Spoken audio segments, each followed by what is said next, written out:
Let's fire it up, though. Let's start the opening tip with some good, bad, and ugly from a heck of a sports weekend. First weekend of June. It's the opening tip.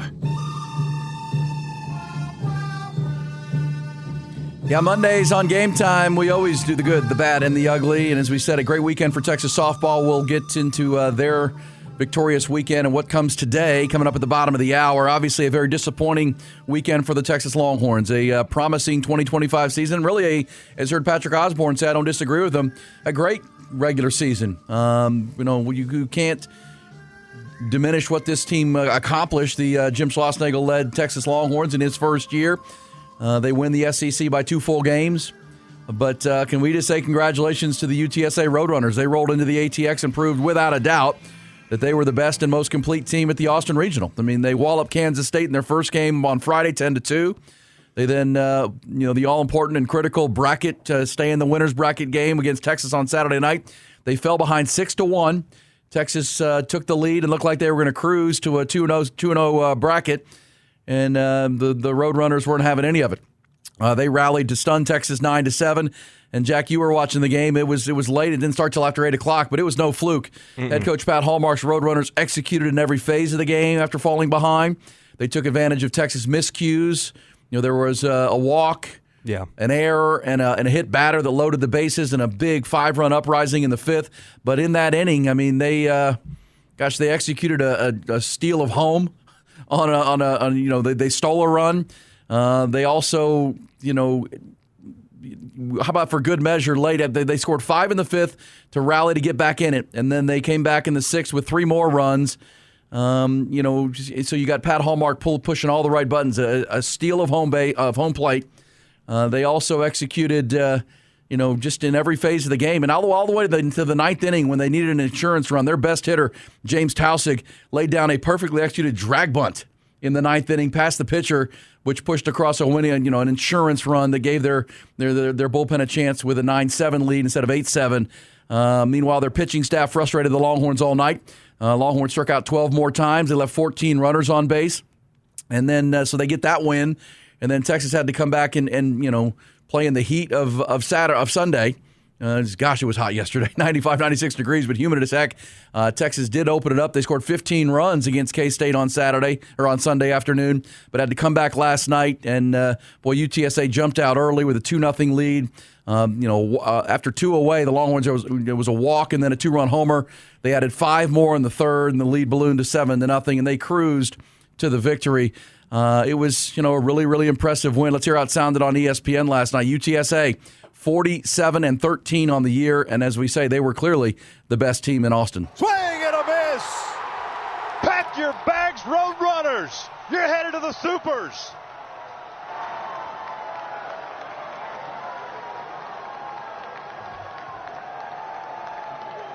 There it was. That was the final out on ESPN last night. And again, you can't say enough about how good UTSA was. They finished Texas. They beat them 3 times this year, 3-0 head-to-head with a team that was number 1 in the country for a lot of the year. UTSA never flinched. They never backed down. A rightful winner of the Austin Regional with the win. They won the American Conference Championship. They won 47 of the 60 games. And, they will advance to face UCLA. Their head coach is Pat Hallmark. He's in his 6th year. He played for the great Wayne Graham at Rice. He also coached alongside Wayne Graham at Rice for 10 years. He went to Incarnate Word and then landed at UTSA in 2020. And listen to him after the game. This is a guy who came in very confident. His team played very confident. And here's Pat Hallmark after. Came to get 3 wins, and we got it. Y'all didn't not believe me when I said that on Friday, but the players believed it. It was a job, and that's all that matters. Jack, you saw it. I mean, the Longhorns, will get into them and their stumbles down the finish line. They never could find that groove that we saw at the end of April when they were 38-5. They stumble home with 10. They went 6-9, 6-10 in their last 16 or 15 games, and they stumbled to the finish. But you really have to tip your cap to UTSA. They were the best team in Austin, and it wasn't close. They feel like they're going to Omaha. You listen to their players. This has been their goal all year. This is how they play, and they approach the game. They're planning to beat UCLA and go play in the College World Series, and they certainly played like it this weekend. They never flinched. Yeah, all the credit in the world to them. Really kind of felt like Texas lied down a little bit throughout that game yesterday. Just so many free passes and bad defense, and hitters just looking lost at the plate. Some Longhorns that I would have said entering the weekend were beloved are no longer that. And we'll say it that way. But all the credit in the world to UTSA. I mean, you have to think that's one of the – I'm not a UTSA historian, but I'm going to go ahead and stake my claim that that's one of, if not the seminal moment in UTSA athletics history. Far away. This is our first regional. Yeah. So and Pat Hallmark's built something nice there. I mean, that's a really good club. They're 6 years in for him. Veteran team, and in this day and age of college baseball, they're older teams. We see it in college basketball. We see it in college football. This is an older ball club that came in here with a lot of confidence and took advantage of a stumbling Texas team. As you said, guys who, look, I mean, at the end of the day, that Saturday game, the Longhorns left 14 runners on base. They had every opportunity to blow that thing open, even at 6-1. And you can point fingers. Will Gasparino is completely lost at the plate right now. He's a guy who kind of carried Texas through stretches of this season, March into April. Flores at shortstop has just completely lost it. Not the swaggering Jalen Flores. Jalen has lost defensively. I mean, his offense is now affecting his defense. But again, this was a team that kind of got through. This wasn't the most talented Texas team. The fact that they were 38-5 at one point, you look at it and appreciate. Golly, they were getting through on grit and a different guy every weekend. I just remember coming in on Mondays. And, gosh, a different hero every weekend to win these SEC. They won their first 7 SEC series, and they were 19-2. They're one of 2 or 3 teams in the history of the SEC since they've gone to the 30-game conference format to win 19 of their first 21. And they were doing it with, great starting pitching, Dylan Volantis and Max Grubbs in the bullpen, and then just clutch hitting. But the Jared Spencer injury, you lose your ace pitcher, it really, that began the tumble. The Max Ballou injury had been a couple of weeks earlier that they were able to overcome. But in the end, this just wasn't a great ball club, and they had too many holes in the lineup. When you've got Jonah Williams, a kid who should have been going to his prom this weekend, starting and being a key guy in a regional, that tells you just how thin the team was. And delivering, by the way. He represented himself very well. But again, you had guys that just seemed like that's how baseball goes. The guys who are struggling at the plate seem to come up in big spots. I mean, you'd put runners on base and have an opportunity, and here would come Jalen Flores, or here would come Will Gasparino, and it's like you just don't feel like those guys are going to deliver. I mean, you had guys who did deliver, but in the end, the better team won the game. The better team won the regional. And I'll just say this for college baseball. If you look up, the number 1 overall seed in the tournament, Vanderbilt, lost twice to Wright State. It's almost like on their home field. The SEC is and has always been kind of overrated. A tad. Yeah. And college baseball, like college basketball and college football, is an older game. And if you've got veteran players, I mean, Vanderbilt lost on their home field twice to the 4 seed. Hey, at least we didn't do that.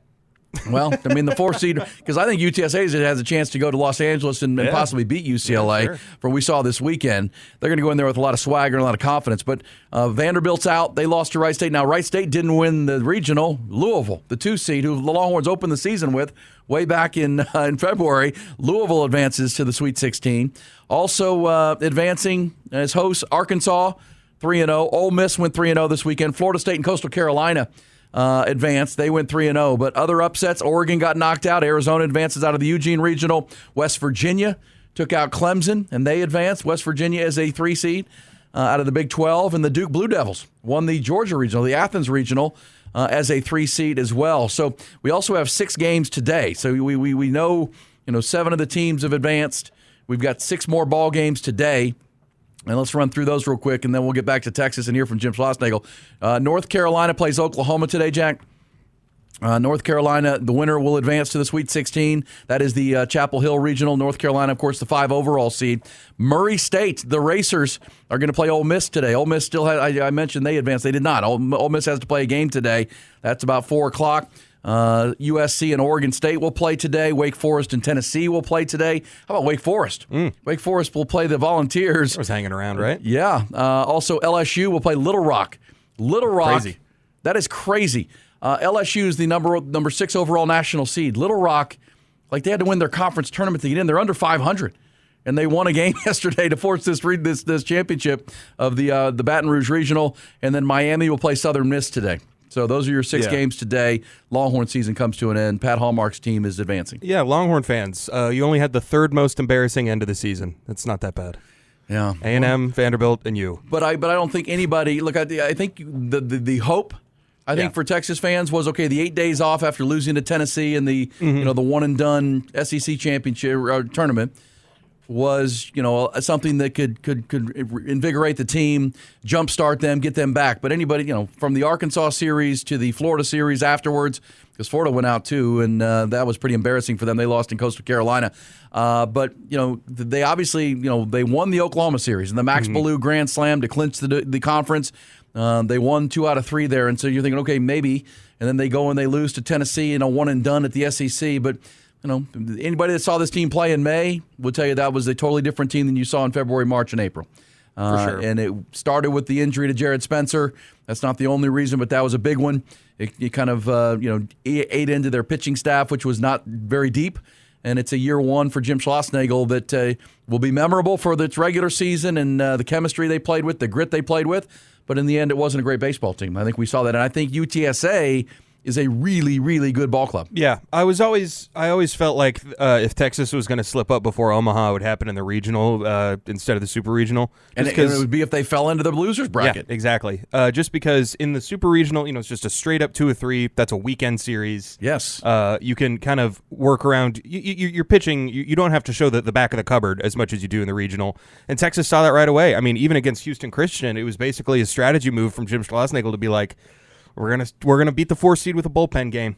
That's just how we're gonna have to approach this. And then, I think 2 of the 3 pitchers that you saw against Houston Christian had a combined 16 innings. Yes, going in for the whole year, and that was something I just thought. Well, you started Hudson Hamilton last night. It was bizarre and telling how you were seeing names that you haven't seen all year on the mound in these big spots. I think that this is probably the least talented Jim Schlossnagle team we'll see on the 40 acres. It's possible. But also I could see next year being a bridge year because you do have to replace a ton of starters. And who knows if guys go portaling after a weird end here. But shout out to Kimball Schuessler, who is out of eligibility. If you told me Kimball Schuessler was going to be batting 4th for Texas down the stretch, I would not believe you. I thought kind of coming in, he was just a guy, and he turned out to be the heartbeat of the team. Him and Rylan Galvan, who I think was pretty clearly not healthy at the end. You saw him, anytime he had to check a swing, he'd be coming up grimacing. But, reasons and excuses. But, shout out to UTSA. Good for them. Texas, it's time to bounce back and figure it out for next year. I'm not worried about it. I mean, Sark went 5-7 in year 1. They were not number 1 team in the country, and things are going okay. But yeah, this is a downer of an end to a fantastic athletic season for Texas, except for softball, who's still going. But definitely a kind of ending on a whimper. But I'm not concerned about the next future. 3 years. Yeah, and look, you pick through what it was. I mean, I think if there's a player that can symbolize what this Texas team is, it's Jalen Flores, who was really, really good for most of the year. But he kind of like Texas after the A&M series. I think he ended up batting, for the month of May, 140. And he just kind of looks lost. He's in his own head, and it's affecting his defense. He had a couple miscues. And the Saturday night game was the deciding game for their season. And they had opportunity after opportunity with runners left on base. The 6th, 7th, 8th, when you're trying to rally and, leaving runners and not taking great at bats, the defense. And again, UTSA just out-executed Texas. Here's Jim Schlossnagle after saying, all credit to the Roadrunners. It's not a fluke. It's not some team that had a losing record and then all of a sudden showed up here and won a regional. I mean, it's a real team. Right-handed, left-handed, switch, run, power, different pitchers out of the bullpen. And a persona, and so and that's it's more than just beating Texas. I mean, they have a good team, and they're very well coached, and Coach Hallmark's been around the block, man. And I mean, I hate it for us, but I'm super happy for him, and Coach Graham would be super proud of him, and I know that means a lot to him, and so I've been in a different jersey and won a postseason tournament on this field, so I know what that feels like to try to get your program over the hump. And it stinks for Stinks for us, but I'm truly happy for Coach Hallmark. Really good, and his team. All right, so there's a very classy, Jim Schlossnagle, and he said it right. Of course, he was the coach at TCU 2009 when they came in and beat Augie Garrido in Texas, and the Super. Yeah, and in a Super Regional, so he's seen that. And that team, I don't know if they'll beat UCLA this weekend because UCLA went 3-0, but I think if you stayed up and watched the end of the Saturday game, you kind of felt like, well, that's it, because when you cough up a 6-1 lead, you know what the next day is going to be. I mean, look. If Texas had won last night, they'd had to come back today and win. They just don't have the arms. They do not have the depth in their bullpen right now, and on their pitching staff. Because once you saw Ruger Riojas go out there and pitch against K-State and help you win that ball game, you're like, well, who are you going to? Cade Bing. Yeah, who do you have left? I think that was probably the plan for today. Maybe Dre Duplantier, but yeah, you were trying to save some guys for today because you had to win twice, and really the end of the Longhorn season came Saturday night with a 6-1 lead and a chance to add on. And in the end, as I say, I mean, if you go back and watch that, Pat Hallmark's team executed in every phase. They didn't strike out. They had great two-strike approach. They put the ball in play.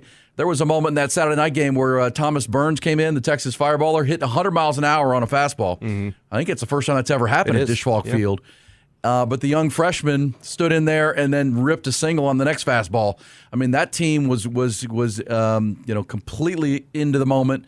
And from stealing, stealing the run on the steal of second, which Texas did not execute properly, let the run score, drag bunts. I mean, they were doing everything they had to do to win that ball game. And props to Pat Hallmark's team as they come in here and get it. And Texas was what they were. I mean, you could try to find the optimism in it, but they peaked at the A&M series. They really did.